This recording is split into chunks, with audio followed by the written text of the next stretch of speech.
Considérons les 8 premiers chapitres des Romains comme base pour notre étude de la vie chrétienne.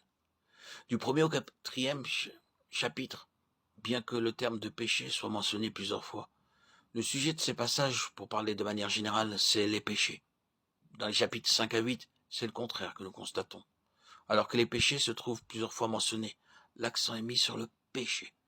Dans la première partie, il est question des péchés que j'ai commis devant Dieu, et dans la seconde, il s'agit de la découverte du principe du péché agissant en moi. J'ai besoin d'être pardonné de mes péchés, mais j'ai aussi besoin d'être délivré de la puissance du péché.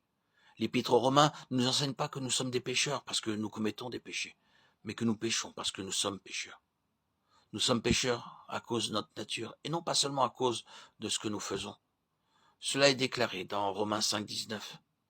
Par la désobéissance d'un seul humain, Adam, les nombreux, c'est-à-dire tous les hommes, ont été constitués pécheurs. Quand la lumière de Dieu éclaire mon cœur pour la première fois, mon seul désir est d'être pardonné, car je réalise que j'ai commis des péchés à son égard. Mais lorsque j'ai expérimenté le pardon des péchés, je fais une nouvelle découverte. Je découvre le péché, et je réalise que j'ai une nature qui pêche. Il y a une inclination intérieure qui tend vers le péché. Il y a une force intérieure qui m'attire vers le péché. Et lorsque cette puissance se manifeste, je pêche. Je peux rechercher et trouver le pardon, mais cependant je pêche de nouveau. Ma vie se circonscrit alors dans un cercle vicieux. Le péché, le pardon, et de nouveau le péché. J'apprécie le pardon de Dieu, mais je soupire après quelque chose de plus que cela. J'aspire à la délivrance.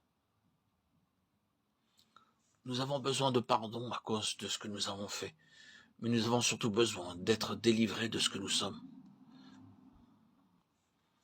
Dans les Romains du 1er au 8e chapitre, 2 aspects du salut nous sont présentés. Les chapitres 1 à 4 de l'épître traitent du pardon des péchés et de la justification. Et la base du pardon, c'est le sang. Le sang est pour l'expiation. Il est en relation avec notre position devant Dieu et avec notre conscience. Il y a une certaine confusion concernant le rôle, la sphère d'opération du sang. On entend souvent la prière suivante. Seigneur, lave mon cœur de tout péché par ton sang. Le sang est pour Dieu. Il a un caractère objectif. Il purifie la conscience et non pas le cœur.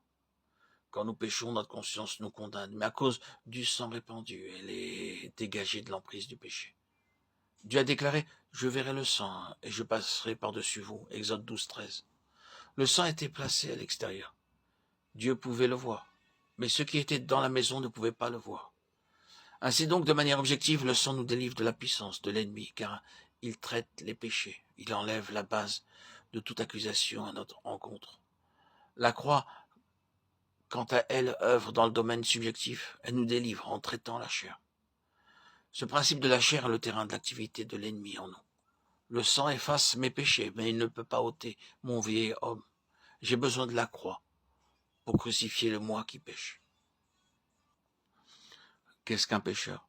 C'est quelqu'un qui commet des péchés. Oui, mais aux yeux de Dieu, tous les hommes sont pécheurs, en dehors de tout acte pécheur commis. Nous pensons que si seulement nous n'avions pas fait certaines choses, tout irait pour le mieux.